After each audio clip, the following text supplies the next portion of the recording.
Okay, hi everybody. Welcome to the final talk in our Distinguished Linguist lecture series at the 7th Virtual NYI. Today we are delighted to have Tory Sampson from Boston University. Tory is a postdoc in the Speech, Language, and Hearing Sciences Department at BU. Her primary research interests are in grammaticalization, as well as syntactic and semantic interfaces in sign languages and typology across signed and spoken languages. Her thesis used a combination of corpus and experimental methodologies to investigate the emergence and the synchronic interfaces of nonverbal predication in American Sign Language, ASL, which led to the discovery of a novel ASL Copula. She currently plans to continue her investigation of signed nonverbal predication by using experimental methodologies with a typological perspective. And I think we're going to hear about some of this today in her talk,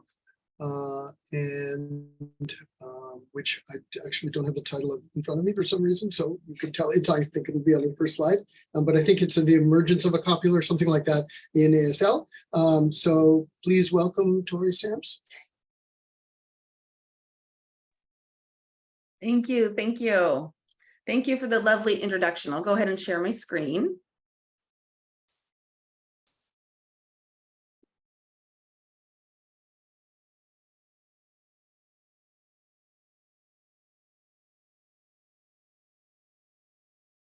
Can everybody see the slides all right? Okay, just wanted to make sure. Great. So this is one of my first research projects with the sign self. And we'll discuss the grammaticalization process of 150 years of American Sign Language and this particular sign of self.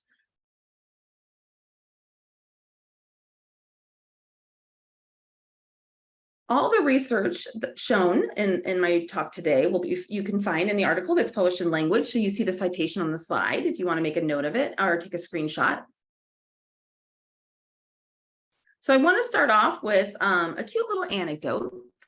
So I came into linguistics for the first time as a PhD student, finding my way, trying to discover what my research interests were. And I was pulled into anaphora in ASL. And there are three main types in American Sign Language: the point, the possessive pronoun, and the reflexive pronoun. So in general, those are the three categories. So the point was really challenging, especially for a beginning linguist. I thought that would be too much to take on. The possessive pronouns seemed pretty covered, pretty accounted for, pretty described, and really matched up with my native signing intuition. But in the third category, I saw self functioning in a really unique way. So that's what I will be presenting on today, is that sign self and why I became so interested in it.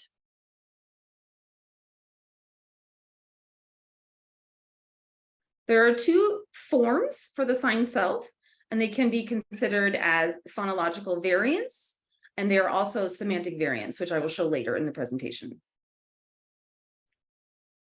So everyone can see that image on the slide clearly? Okay, great. So this is the one-handed form of self. So it is the hand shape that selects the thumb, which is often also called the open A hand shape. And you can see that there's a double forward motion, and that it usually refers to the location where the entity is being referred to. And the second form is the two-handed form. And you see the non-dominant hand in the one hand shape, and that is selected, the index finger. And the dominant hand taps, whether the sign self taps on the non-dominant hand. And I consider those to both be one and the same as far as their meaning. So there's one thing I'd like to clarify too before we move on. This does not correspond to the English concept of myself, herself, yourself. This really goes back to something that sign language linguists call the tyranny of glossing. So really, it is a struggle to come up with adequate interscription for sign language. So often we will use English words or spoken languages words to represent a sign, which often leads to misinterpretations, mistranslations, misdescriptions. So I just like to caution that the use of self is referring to the sign and not the English concept as it is in English, okay?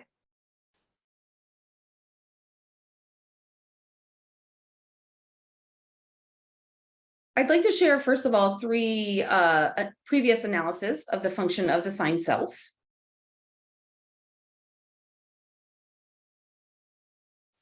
And the first is, as I mentioned previously, that it really is canonically known as a reflexive anaphor.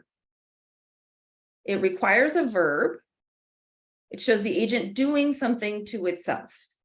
If you can see the gloss sentence on the slide, he decided to force himself.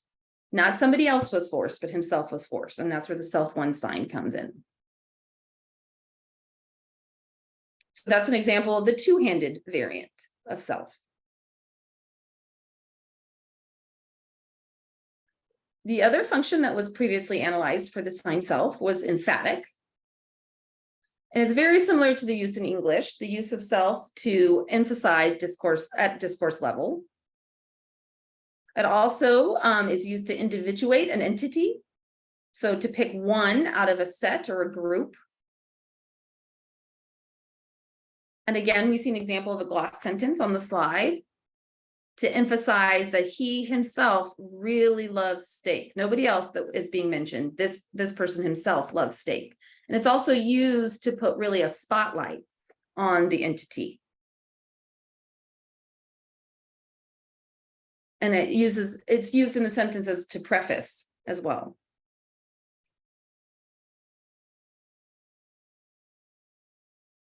And the third analysis was as an intensifier. So used as a pronominal. And it has a very similar sense to the emphasis function as that, but this really specifies an entity instead of individuates. So if you look at the example gloss sentence, you see both the point and the self refer to the same person. So often the intensifier is used in the matrix clause, which we see here. He knows he has Parkinson's disease.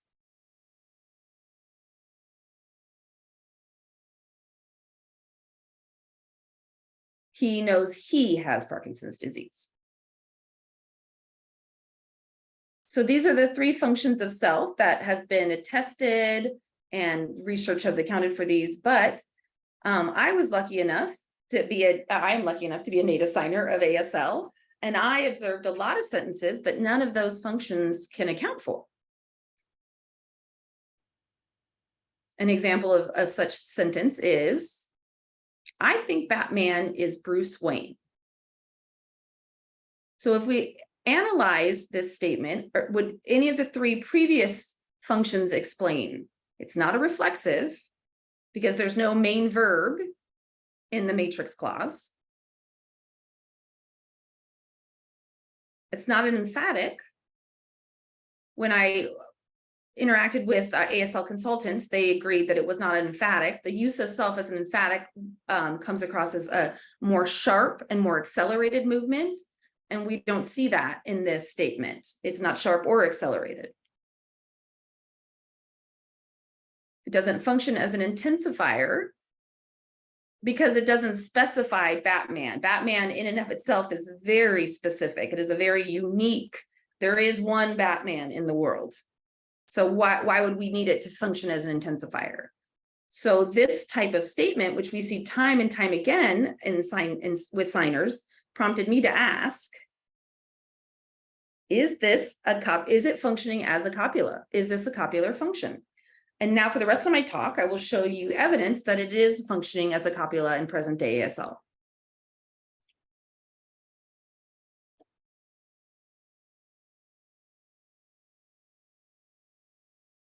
And you can see examples of this with real life signers and videos. So we see Zoe functioning as the subject. and self functioning as a copula. And then we have the rest of the predicate. And the rest of the predicate often is descriptive. It describes properties or things that are inherent to the subject.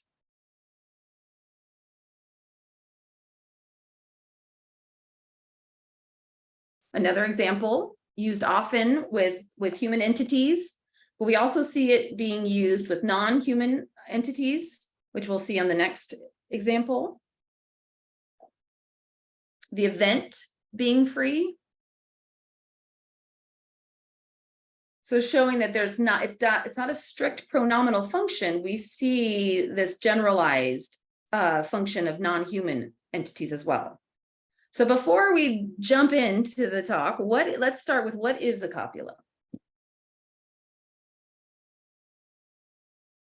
In literature, there is not the strongest consensus. There's some differing opinions depending on the perspectives that are adopted, what theory and framework.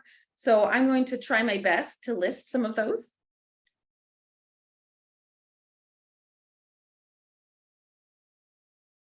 In many languages that do have a copula, the function seems to be, there are two semantic functions seem to be, first of all, to establish identity, such as Batman is Bruce Wayne.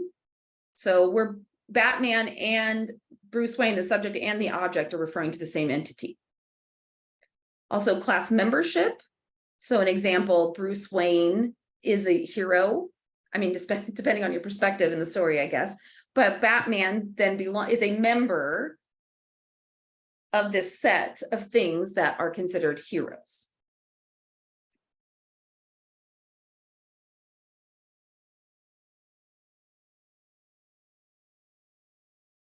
The copula has often been described in language to function as a syntactic hitching post. So it shows things like tense, aspect, and modality, showing what type of identity or class membership relationships. So being able to describe whether past, present, future, things of that nature.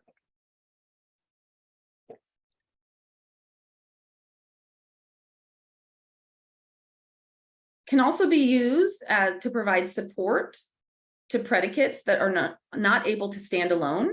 For example, there are a lot of predicates that are nouns and they aren't able to stand alone. So that copula provides the support, the grammatical support necessary for the syntax of the language.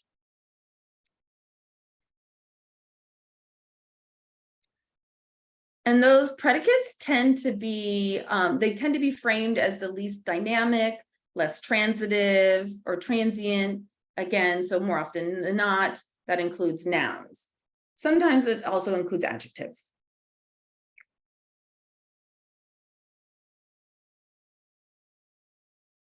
I wanted to take this opportunity too to discuss the grammaticalization schema that really gives rise to the copula.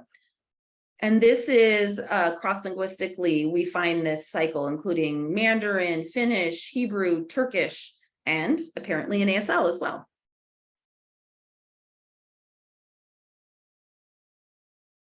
So the copula cycle is a grammaticalization pathway. It was discovered by Katz in 1996 in the dissertation. And that this particular cycle focuses on the lexical items in question, how a specific form evolves over time to finally reflect its final copular function.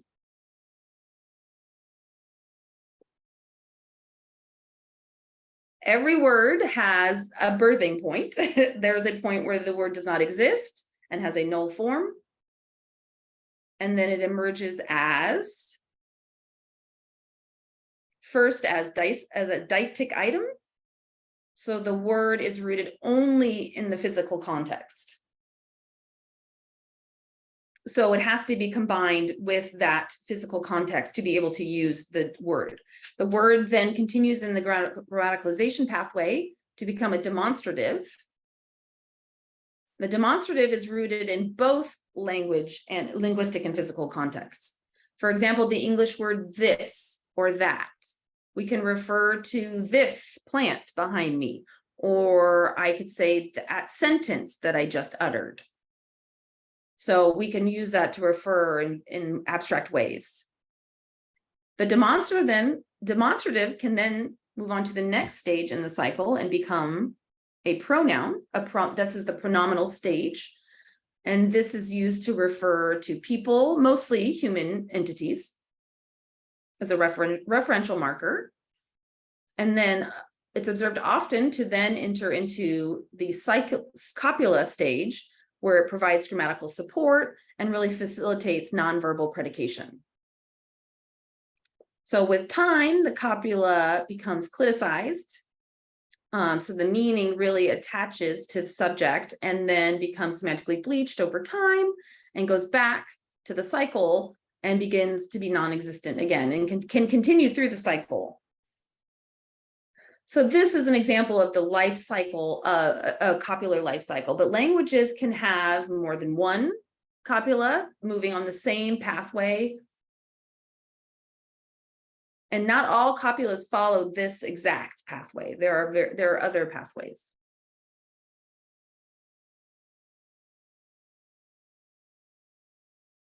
So now that we've identified this potential grammatical pathway, do we see this in ASL?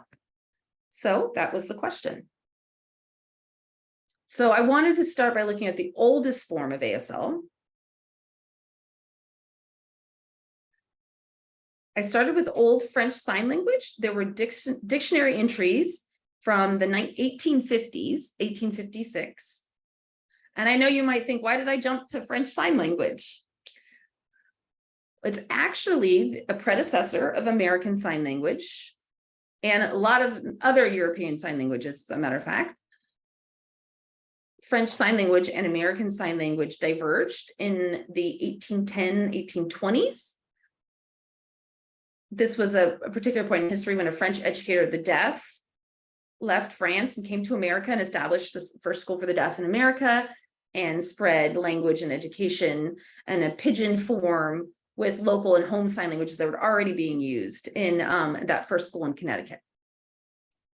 So we want to keep that in mind, that the dates, we see the little difference in the dates and when things diverge. So this dictionary entry is going to be in the 50s, 1850s, and the divergence of the language started about 30 years before then.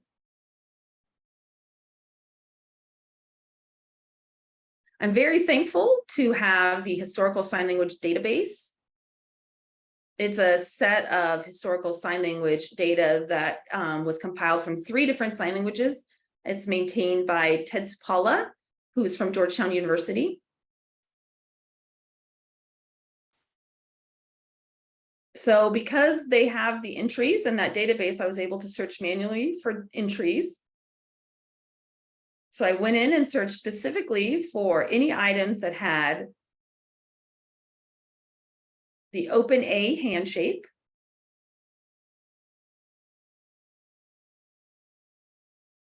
and also I thought, since self functioned as an anaphoric reference, I thought might as well mine for any anaphoric references that might help with my analysis of self.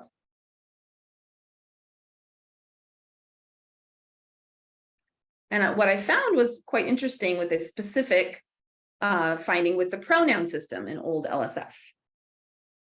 We're looking at what you see on the slide right now is a first person singular pronoun. It's a deictic point to the signer, the producer, which makes sense. That's very common we see in sign languages for the pronoun of first person singular. Now we see the second person singular pronoun and is a point outward. So again, it's a deictic point to the perceiver. So what would we expect to see for a third person pronoun? What would we expect if we thought about that? This is different. It's a unique hand shape, different motion. We now see the open A hand shape in question that we see from this modern day sign for self. Now we see an over the shoulder movement rather than rather than an index point to the referent. So let's start by looking at the hand shape. What does this hand shape refer to?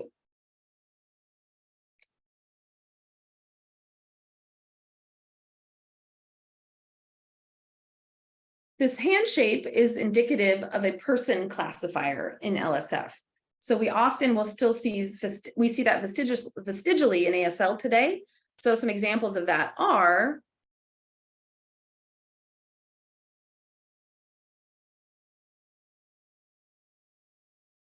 so we see using the both hands, and the open A hand shape really reflects a spatial relationship between two human beings.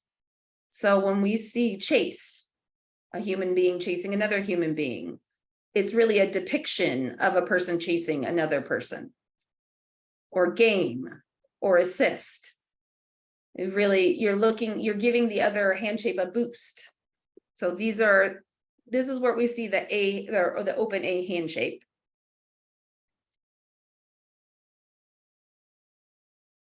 So the hand shape is very productive with Old French Sign Language, not so much today. So what caused the over the shoulder movement was the question. And in analysis, it looked like it was a blend, a lexical blend of two separate signs. The two separate signs were, first, the person classifier, and the second being a locative point. So these two in combination, we often see that today in emerging sign languages like Kataklolok, and also in Bedouin sign languages. We see signers that will point to a location that is associated to the referent. So an example would be, if there is a baker, you're referring to the baker, you would express a person classifier, and then you would point in the direction of the bakery if it's in the north, and then you would point and establish that they were talking about the baker, and then you could proceed with the conversation. So over time, the assumption is that these two signs blended, and then because of phonetic reduction, the result was a third person singular pronoun, and this is the dictionary entry that we see.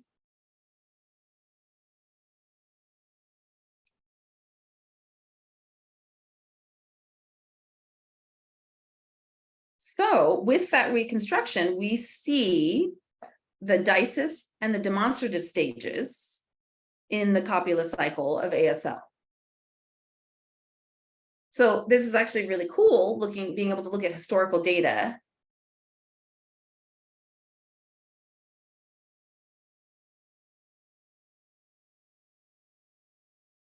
So now with our hypothesis, if the copula cycle is active in ASL, then what we would expect to observe are the next two stages. We would expect to see self used as a pronoun in old ASL, and self to be used as a copula in present day ASL. So do we see that today? Let's start first with the Old American Sign Language. This is a second data set. This is from the 1910s.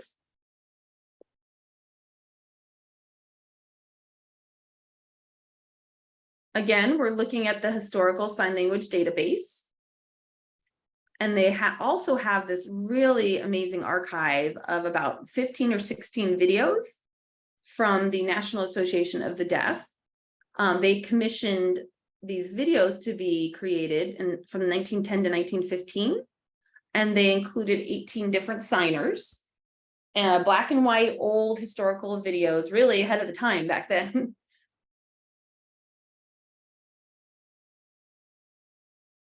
And because the videos were already glossed in the database and coded, it was really nice, easy for me just to search for the sign self.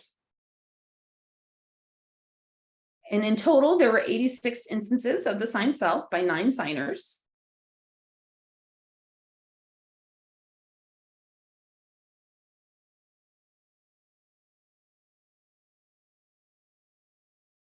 And because self is in C2 in these videos, I was able to code its function based on what the signer had done previously and what followed the sign. So I found 4 in general functions: pronominal, in that sense of, he, she, it does today, that same function. The emphatic, which again is to provide emphasis to individuate an entity. The reflexive, which is to show the reflexive action. And finally, a copular function, which is providing support to the predicate that cannot stand alone.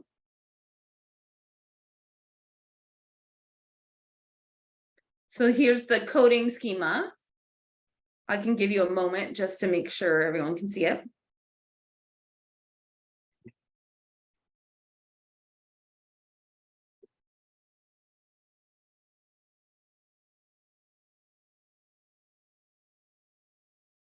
So these are the 4 functions that are coded, as you see on the slide.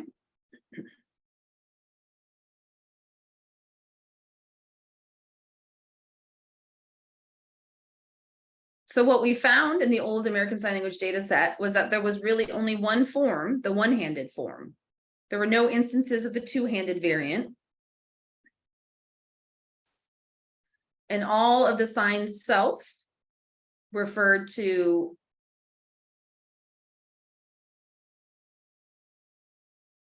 they all refer to human entities. And as you can see, there are 86 instances of the sign self, and 80% were functioning pronominally. And we see a little bit in the emphatic, and that often happened right after the subject noun, and it was very overtly expressed, and that was coded as an emphatic. The reflexive and the copular function was very, very negligible. So let's see an example of the video.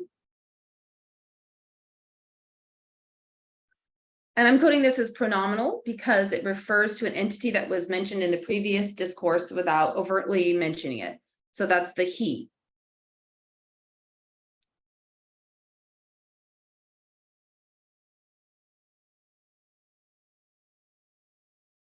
And you can see he doesn't mention Lincoln right before he says self.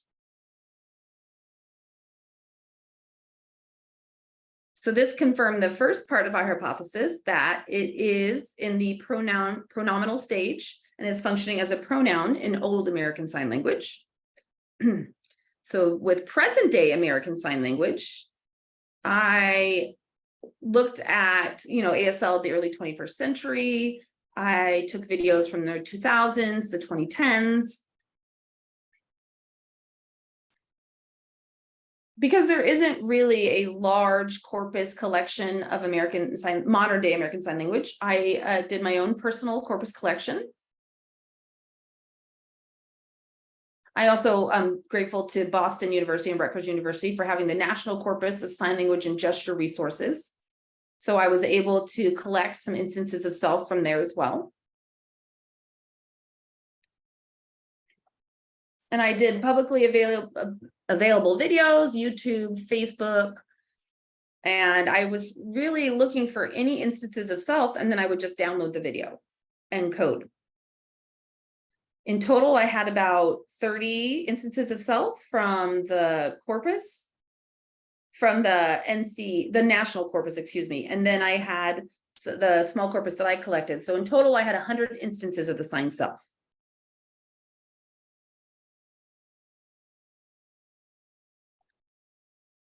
It was reflective of 18 different signers, different linguistic and cultural backgrounds. My methodology that I showed on the previous slide, the coding schema that I used for old ASL, I used the same schema with these present day ASL videos.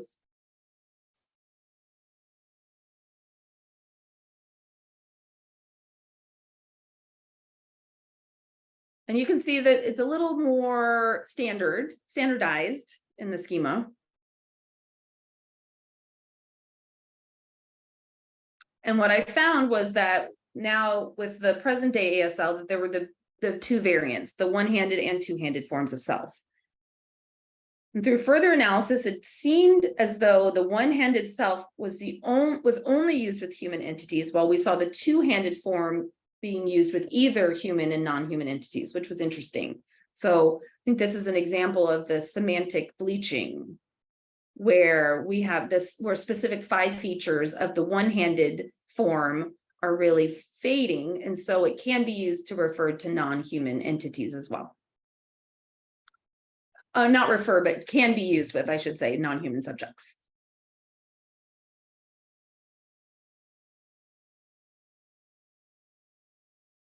So now we see out of these 100 instances of the sign self with present day ASL, we see almost 70%, or a little more than 70% of the sign self having a copular function.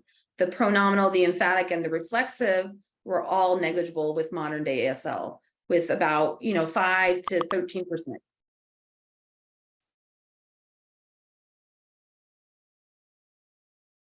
And here we see a dramatic shift from the pronominal function to the copular function over the course of 100 years. So really, it's showing a grammaticalization in action. So I wanted to show you some examples of the present day copular function. And you can see woman is the subject, self functioning as a copula, and Dr. Marie Copula. And this is an example of an identity statement. So this woman was prefaced as being the person who is giving the lecture at the specific university.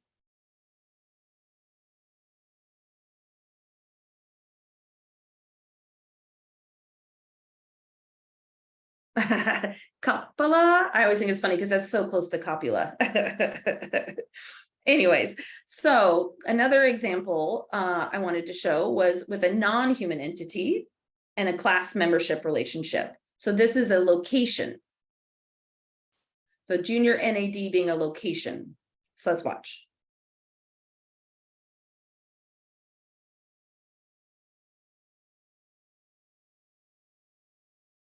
And a new observation that's really interesting with this is if you see the IX between junior NAD and self, that gloss, that IX functions as a pronominal point in modern day ASL. So that even strengthens the case that self is functioning as a copula in this statement. And we'll see that in the next section too. So with these two examples, they're really prime examples of the copular function, and confirms the second part of the hypothesis, which is that we've seen it now move on to the copular stage in American Sign Language. So we've seen it move through all 4 stages.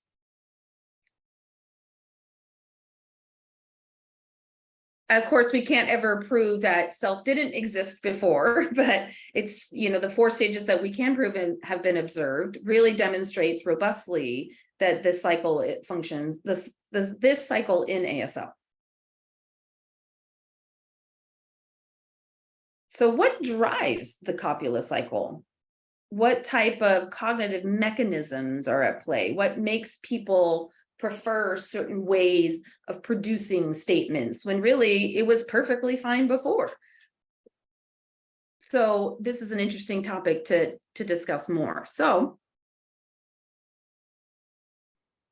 I wanted to describe 3 different types of structures that really present this area that we see that the copula arises. And this is from Lee and Thompson, 1977, in a study of Mandarin Chinese, archaic Mandarin Chinese. So first structure is topic comment. So this is statements there where you obviously have the topic, which are followed by a comment, which is referring to the topic.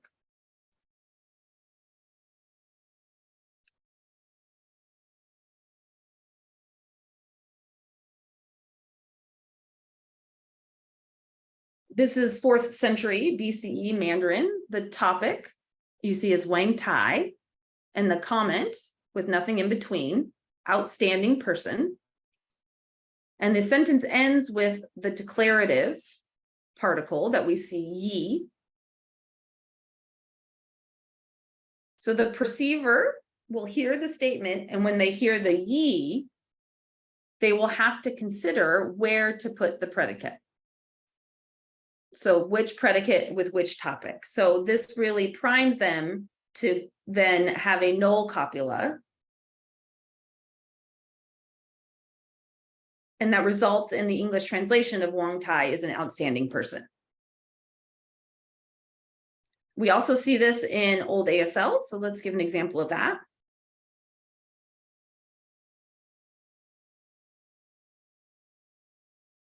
So you can see the Dune family is the topic.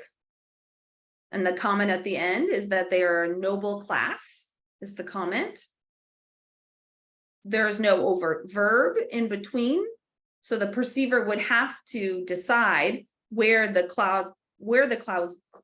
clause boundary is and insert it. So let's watch. And you'll see too that there is a head nod in between, which shows the clausal boundary. So let's watch.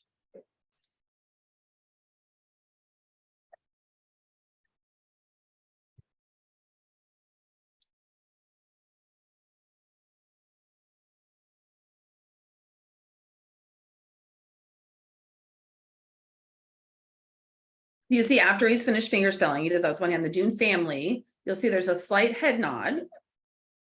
And that's where we see the clausal boundary between the topic and the comment. And then after he's completed signing the comment, there is a little bit of a head shake, an affirmative. So we can see that that is similar to the declarative marker in archaic Mandarin, the yi.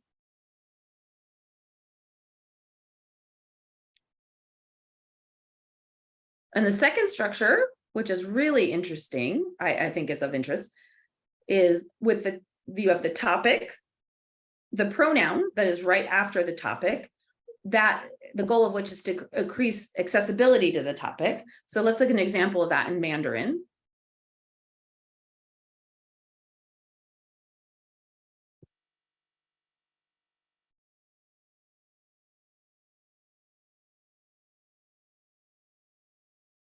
So you see poverty and debasement is functioning as the topic, and the she with the fourth falling tone functioning as a pronoun referring to the topic. And then the rest of the predicate, that's what people dislike. And you can see again, there's the declarative particle, the yi at the end.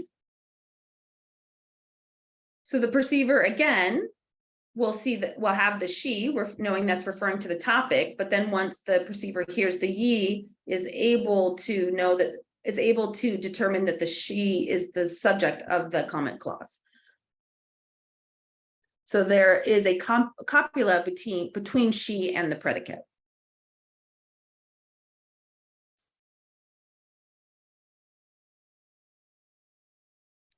And an example of that in ASL, fair being the topic, self one, functioning, it could be functioning as a pronoun to refer to fair, like we saw in old ASL. And then the predicate will take place.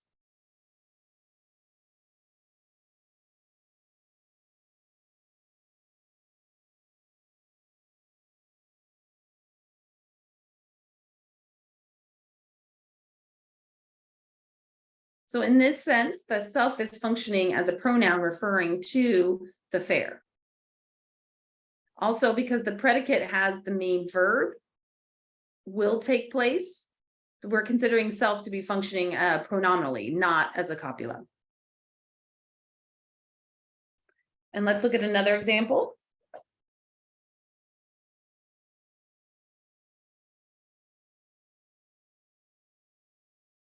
Okay, so again, we see alcohol as the topic.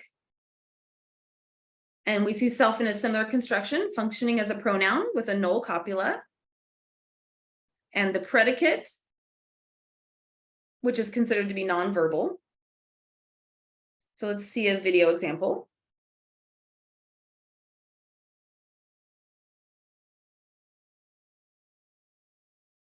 So you see again, the topic is also marked with the eyebrow raise in American Sign Language.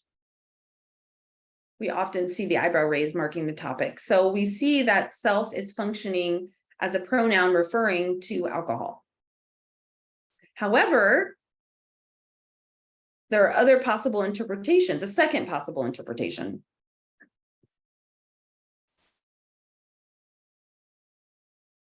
And this is because ASL is a pro-drop language. So it does not always have to have a subject pronoun. So with the second interpretation, alcohol can be functioning as the subject, self can be functioning as a copula after a null pronoun, and works in relationship with the predicate. And we call that flicker mode. So often we're referring to the cognitive phenomenon when a signer can really interpret it either one of two ways, and they're both acceptable. But only one interpretation should exist. So we're calling that flicker mode.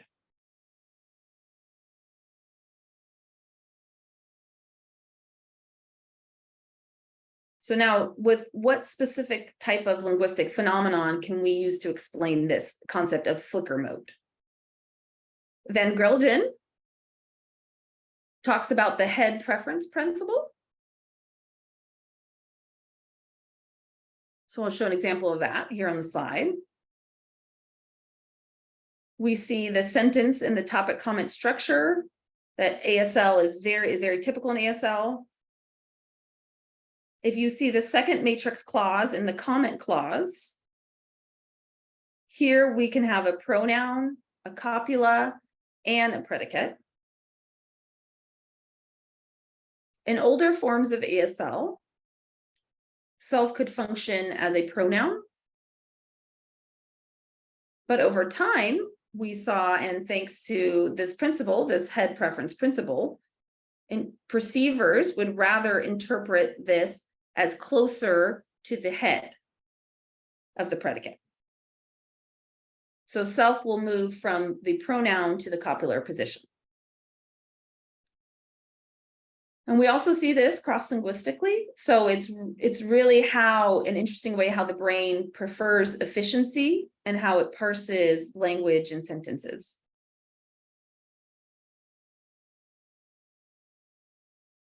And the third copular structure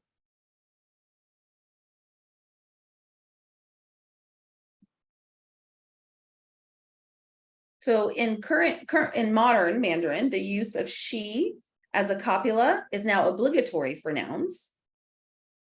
So you see here we have the subject, that man, she, which is providing copular support to the noun, student.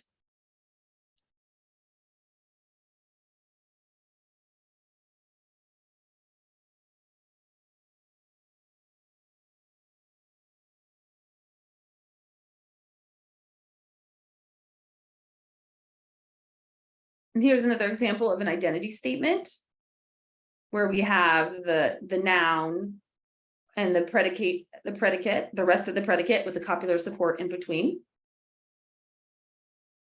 So I think I'm wrapping up a little bit early. Okay, but my future research, what I will be focusing on from this point on.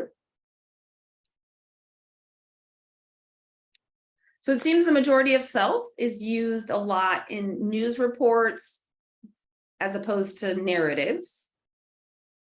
In the historical, in the corpus, the national corpus that I mentioned from Boston Rutgers University, all of the instances all of the data set is narrative. So just a one-person narrative, whether it's a story about a personal experience or whatnot. Whereas the corpus that I collected, most of them were news report, informational, or solicitation from the deaf community or signers through my online collection. So I noticed a lot more of the news reports having the sign of self as opposed to the narratives, which was the Boston University corpus. So they have hours and hours of videos of signers, but with these YouTube, Facebook news report type settings, these really show the use. So I'm curious as to what causes that huge distinction between the use of the sign self, the use of language in those two different formats. Another thing that I think is really missing, obviously, is I have no two-person dialogue or conversation. All the instances in the data set were one person being filmed and signing. So in theory, they are speaking, behind the camera to everyone beyond the camera. But what does it look like if you actually have a two-person conversation in a dialogue? And that's probably more of a sociolinguistic approach. But my recent research, I'm really starting to discover more and more, and seemingly more and more, that there's a modality. When you use the sign self, you are really asserting a truth condition. So of course, we're going to see that more in the format of a news report, where a reporter or somebody who's disseminating information has to be clear about truthful dissemination of information. So we're going to see that used more than in a personal narrative, where a person's just sharing a personal experience. So what would the use of self look like in a two-person conversation and dialogue? I'm interested. I think it would depend maybe on the manner of the topic. Would it be different if one person was explaining something to the person versus sharing a narrative versus being informative? Is it more likely to use the sign of self as opposed to just telling a story of what happened at dinner last night? Maybe less so. And that's what I'll be working on from this point on.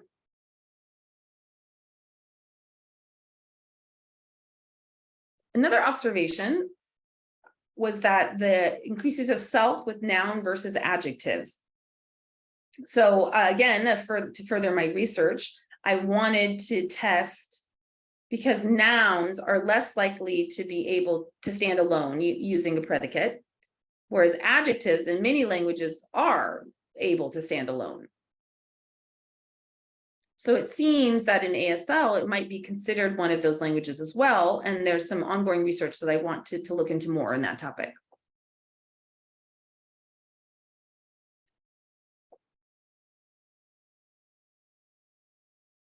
Another interesting topic for future research is, when do people decide to use the sign self as opposed to a null copula, or the lack thereof? Is it optional? Are there certain contexts where it's obligatory for self? It's really seems to still be an unknown.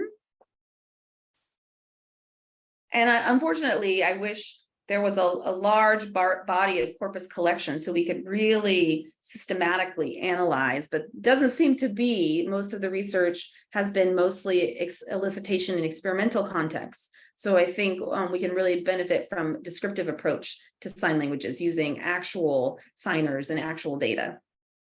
So in conclusion, why is this research important?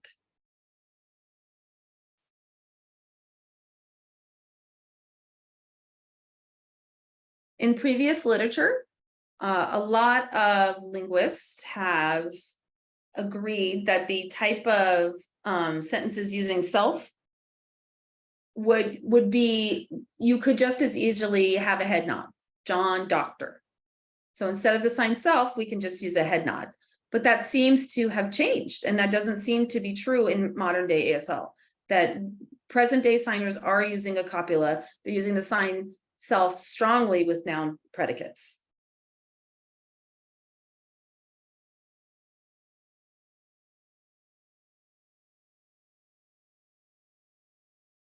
I just wanted to back up a little bit too.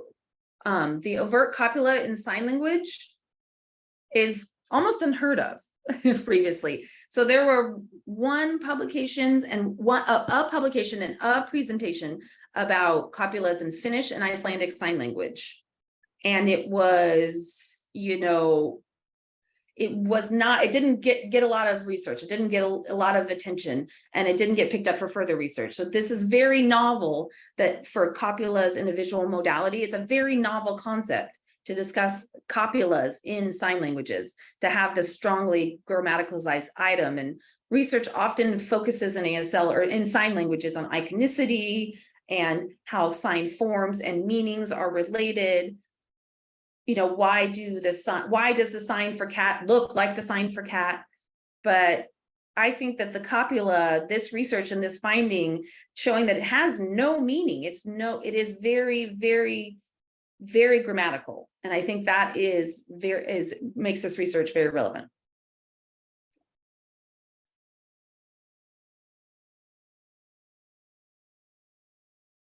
And with this paper, it also acknowledges that sign language is the same as spoken languages. It shows an amodality of language. Our brain does not discriminate between language modalities. Earlier, when I spoke about the head preference principle, that signed or spoken language, we prefer to parse languages the same way, regardless of modality. And it also leads some really cool methodological options, because when looking at grammaticalization in sign language, it often researchers implied on internal reconstructions. So a lot of assumptions and trying to figure out what the signs looked like and how they were used in certain sentences. But this really was a novel way to show that there was actual evidence, hard data, empirical evidence of this grammaticalization process.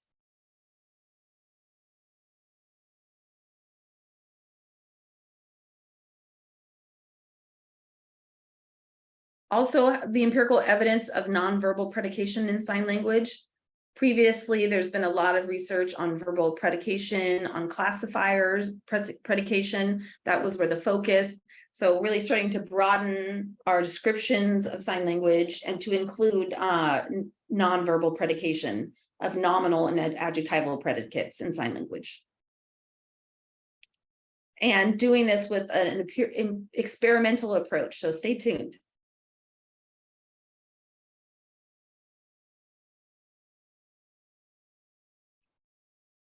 And I just want to take a moment to acknowledge certain people who made my research possible. I'm very thankful to the signers and the deaf community who participated in my corpus collection and who were willing to sit with me and work with me as my consultants. NSF, my graduate research fellowship program, this is from the United States, that I got funding from during my studies at University of California, San Diego.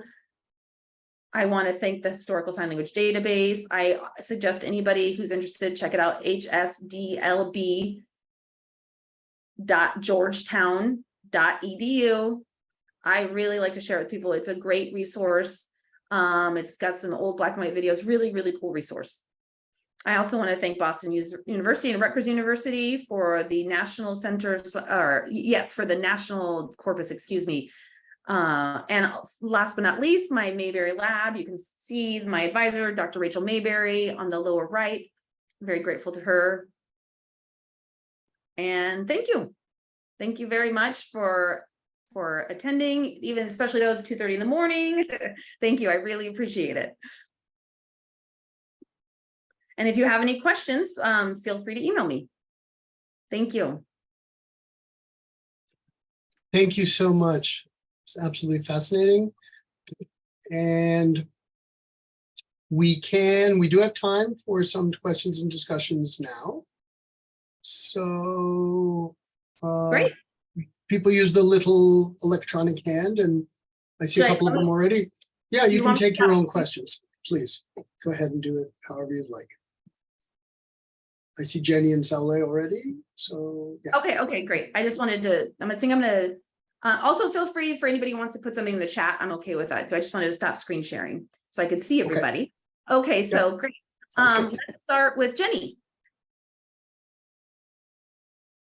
Hi, great. Yes. Is the interpreter okay to interpret for me? Yeah, sure. So I'm wondering, in your research, have you looked at other forms like really smart, like that emphasis sign, that has kind of formed, like not the is in English, but I think that's kind of taken over that form. So have you seen any parallels with that sign, that true sign as a copula? Oh, wonderful question. Thank you for that, Jenny. So to answer the question, I think it requires you to kind of zoom out and look at nonverbal predication in sign language and what that looks like. I shouldn't say sign languages, I can say languages in general. Sorry, things move around and I have to get myself set. So some strategies for how to predicate, excuse me, a noun or adjective in languages could be like a copula. Other options, some languages put tense, aspect, or grammatical markers directly on the predicate, even though it's a noun. They put it directly on the predicate.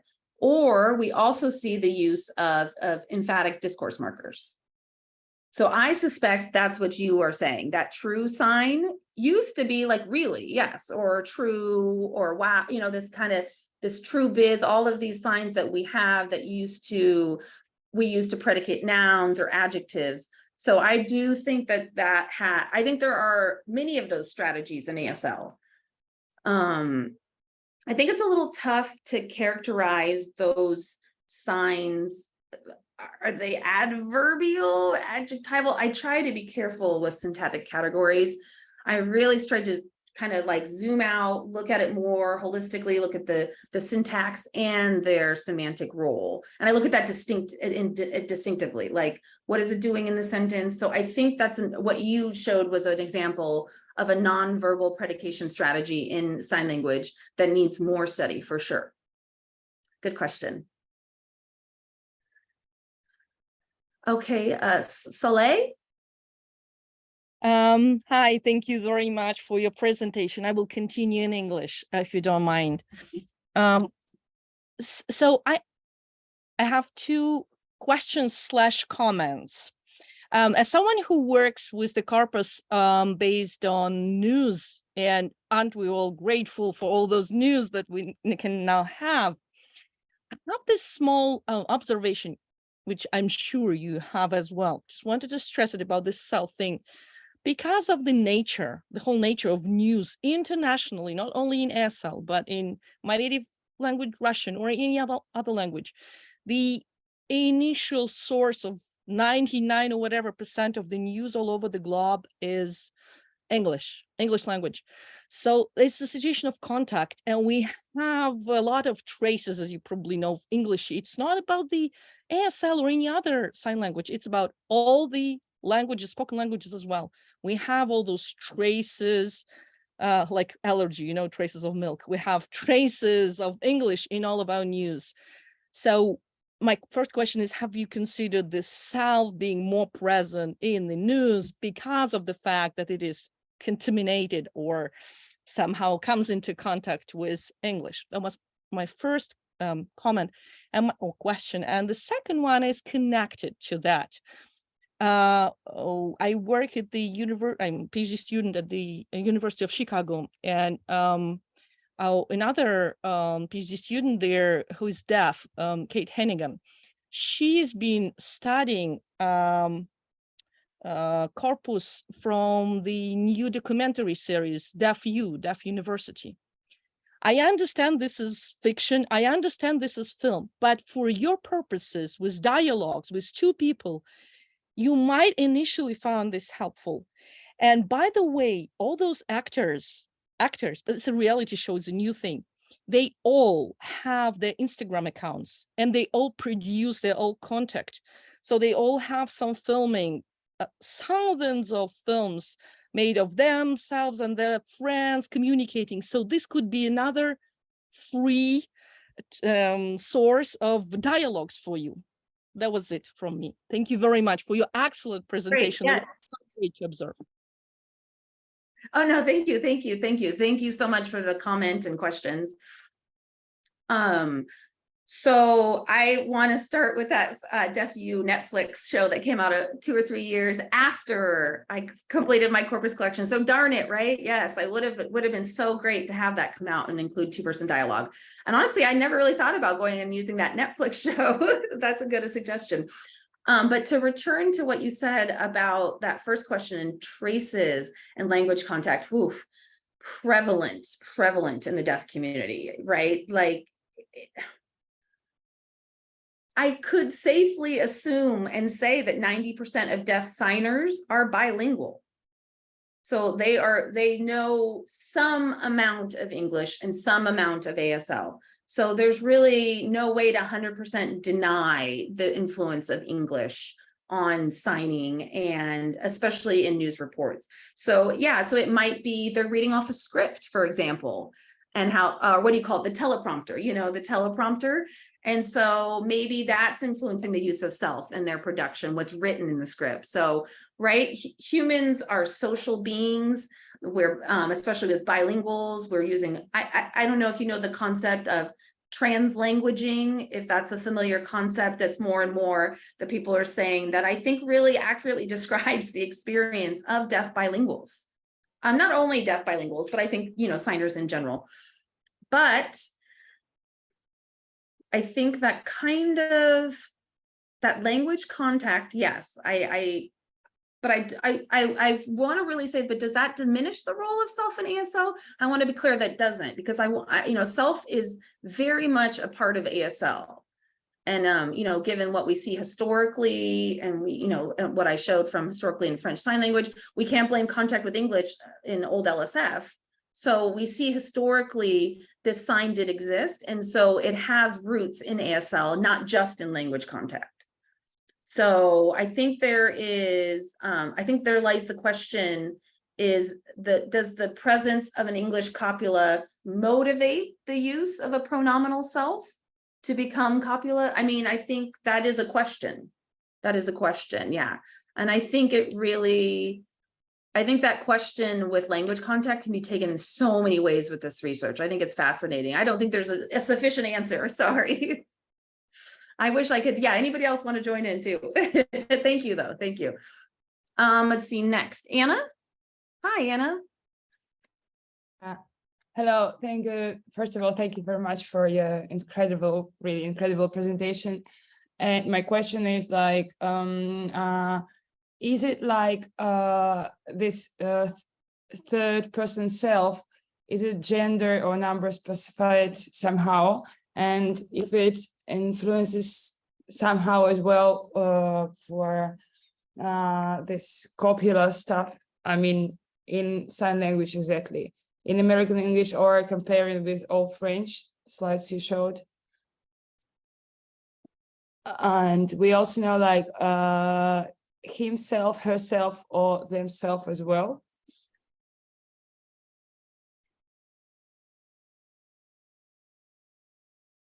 So thank you for the question. So I think, so unique to, what's unique to sign language, pronouns that are in a manual form, so meaning pronouns we use on our hands, have no gender markers involved whatsoever. ASL, there's no gender marking. So that's, there's that. And then for person, so you can direct the pronoun in certain ways, right? So you can say towards the signer, if you point towards the signer, referring to first person, or you pointing out to the person, to the second person, the perceiver. And now if the third person is present or not present, right? That also depends on the discourse context. You would point out in the direction. But, and if the person is present, you point to where they are in the room. But that point is actually strongly strongly associated with what we call a locus, or a referential locus in sign language. So it's in the signing space. So the point is all about locus and not gender, right? So we're using locus to establish abstract entities in signing space. So we can point to this entity here and this entity here, and then we can establish entities meeting, we can establish all those kinds of things. So, but really, to bring it back to that, there is no gender marker, but there's a strong use of person and number. There are a number expressed with arcs or circular motions is a number, or also with a bouncing movement. So like a point and then another point. So, or we can also express it with a dual. There's a dual. So you can also say like the two of you, or the three of you, the four of you, the five of you. So we can do that up to 9. You can say up to on manually the 9 of you. So we see these in ASL, but with the sign self, we only see person and number with the pronominal reflexive form. So with the copular self, we do not, we just see with the two-handed form. That's where it's trending. This is the sign for self. There is no person and there is no number or no gender marker. So again, it's showing another example of that semantic bleaching in that sign. And that's what a lot of copulas experience after the pronoun stage. So I'm trying to think of a good example. Like in Hebrew, hwa, H-W-A, yeah, sorry, the interpreter can't pronounce that, but that is used to refer to a non-human entity. And that has become semantically bleached in the form that used to hold gender, used to hold these things, but doesn't any longer. So like that. Does that answer your question? Yeah, a bit, but it was just like very interesting and very new for me. So thank you very much. Let's see. Great, thank you. And I wanted to add, hi, thanks for watching. I wanted to add something. There is some very recent research that that notes that even though the manual form doesn't hold the gender, like I said, signers do mouth the using English pronouns or whatever spoken language on the mouth. So they'll point, but then they'll put the gender on the mouth. And mouthing is considered part of sign language. So I would say that I don't want to say that there isn't any form of gender in sign language. We do see that, but it's not a manual marker, which is interesting. It's an interesting discussion, right? But this is actually a more recent discussion that's still up in the air with that. So interesting. Thank you very much again. Okay, and then I see Nicole. Hello, thank you very much for your presentation. It was very, very interesting. I apologize, I cannot sign, so I will just speak English. I was interested because I do not know a lot about sign language, but from what I gathered from your presentation, purely grammatical items without a referent, either physical or conceptual, are not very common in sign language, or at least not as common as in spoken or written English language. Am I correct?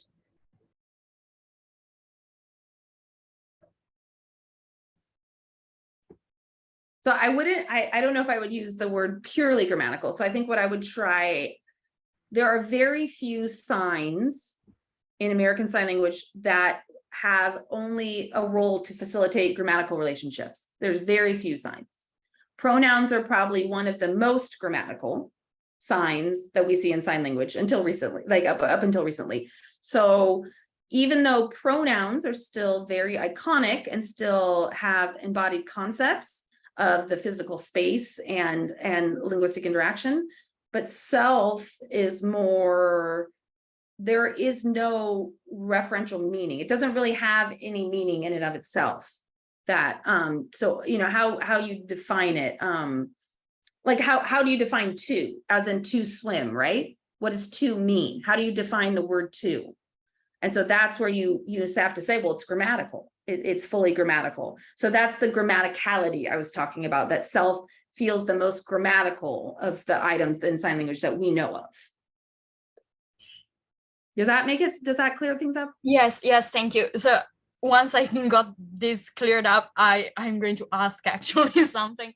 So are there, you partly already answered that, but are there any other examples, even in the history of sign language, of elements that turned into these signs that, like copular self, that really are without any referent, without any, let's call it, semantic content? Or is this the first case documented of this kind of progression and mutation of the role of self or of a sign?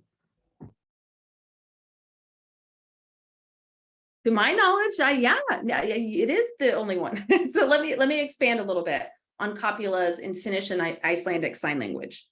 So with Finnish sign language, the author really was looking at equative sentences. So A is equal to B, conceptually and looking at these sentences and seeing that there were different strategies. And one common strategy was to use one sign, this what they call the pi sign. And it looks like this, it's a sign in Finnish Sign Language. And it's from an affirmative marker. So, and it used to also carry a head nod. So the author who researched said, it seemed like it was functioning and had the emergence of a copula, but said, but what wasn't able to be distinguished from the head nod, had to have the head nod. So the manual form couldn't be considered fully a copula because it needed the head nod. That's what the researcher said. I think it looks like a full copula. I think the head nod in the context to me of this research serves as more of prosody, more of indirect conveyance of increasing accessibility to the sentence, the head nod. So a lot of sign language linguists have differing opinions on the role of non-manual markers and their interpretation. So I think that there should be more distinct, that they are often, how do I want to say this? So let me say that the point is that the author who did the research for the Finnish Sign Language called it a copular-like element, but did not believe it because it didn't hold tense, aspect, and modality, that it really was copular. But sign language isn't well equipped to deal with tense and aspect and in the grammatical sense. So I think often in sign languages, you see that added, like next week, last week, tomorrow, last year. That's how we convey tense, or we have signs like will or before. But aspect is it's something, because sign language deals with or handles tense and aspect and modality so different. I think when we look at copulas in sign language, we don't have to see them as having that too, like spoken languages, because so I think there's a little bit, there's conflating that happens with spoken and sign language research, where we think that because spoken language has something, sign language has to have the same thing. And I think that, again, like I said, they're copular, but they're not carrying tense. So we're not going to call them a copula because spoken language carries that. So I think that's where you see some interaction and why people aren't calling things copula. And I think in Icelandic sign language, it has a copula that has very similar characteristics. So we see that, again, very similar. So yeah. Hopefully that answered your question. Yes, thank you. Thank you very much. Nina? Yeah, thank you. So I just have one small question for you, Tory. So every day I watch my kid struggle with English, studying English.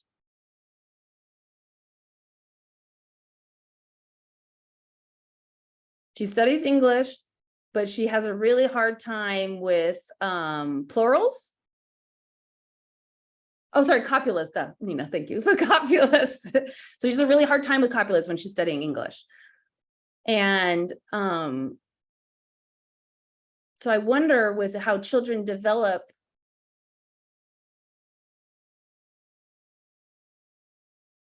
if maybe self has more functions, or how do they develop? So how do children develop the function of copulas? Okay, yes, how do children acquire this function of copula? Ooh, oh, that's a tough question, Nina. Wow, that's a tough question.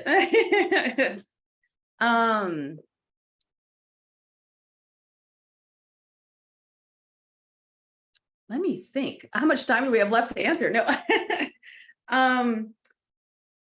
Self is in its current function as copular in present day ASL. So hypothetically, we would assume that children would use it mostly in a copular way before they acquired its other functions, the reflexive function and so on. So I did consider doing some sort of acquisition study with the sign self, but it seemed so rare. And even though we do see it in deaf children who sign, I don't know. I don't know. It's a great question. I don't even, yeah, I don't know. I think the hardest part is how would we elicit with deaf children and signers? How would we encourage them to sign it? How could we see? I think maybe using picture, I'm just trying to envision how we could experimentally get them to produce these grammatical items. Yeah.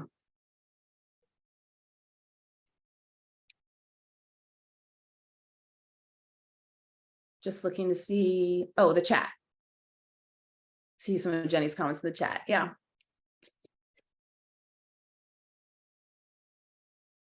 Oh. Do you want me to go and read out some things in the chat or? Oh, John. Oh, you can go ahead and read the stuff in the chat if you want. I just, but Okay. I mean, I don't know if that was there first. I could just ask really quickly. I'm just curious about whether it ever appears in secondary predicates, like stuff like I consider him as an enemy, or, I found him not there in English, drunk, found him as drunk, until we don't put the as. But I mean, because at least in some syntactic theories that use a predicate phrase, and these could be heads of pred P, like Bowers, 93. It's claimed that that similar elements, of course, we don't use as in the main clause and so on, but it would be like really cool if or maybe some other elements would, be interested if anything ever appears in those kind of cases, right? Like consider, seems, he seems, those kind of verbs, or just secondary predicate adjuncts like he seems drunk, or he arrived drunk, or he dances drunk, those kind of things. Linking as a linker between those. I'm sorry if that wasn't very clear. So do you mean pseudo copulas, like appears, looks, seen? Is that what you're talking about? No, I mean as the linker in, that's also interesting, but no, in a seems construction, like in a consider construction, we have, I consider John, and then what we consider him, like stupid. I consider John stupid, right? There's a predication relation between what's, I guess, a hidden subject there and stupid. And in some cases that can surface in some languages, like I consider him as a friend. And so the as is supposed to, and in that case, it couldn't be a verb, it couldn't be anything else. So those provide really good evidence that things are actually predicating linkers, which in the main clause are copulas, but so I'm just curious if you've ever seen it showing up in, I guess we call those small clauses for secondary. Right. Okay. So I think one ongoing struggle that I have with that specifically is how do I know if self is functioning as a pronoun or a copula? Because the sign self has this underlying pronominal function historically. So I don't know how to decouple the copular function and the grammatical function from its etymological origins. So really that's the tough part for me, is like, if you remember, I mentioned the intensifier function. No.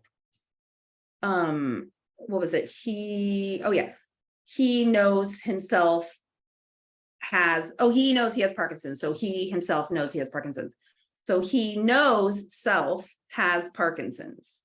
So really in that, I think that kind of ties in with the pronominal functions, in that it's specifically, he knows that this entity has it. So it's a little, I kind of have had this question in the past, which was, can it be all functions at once?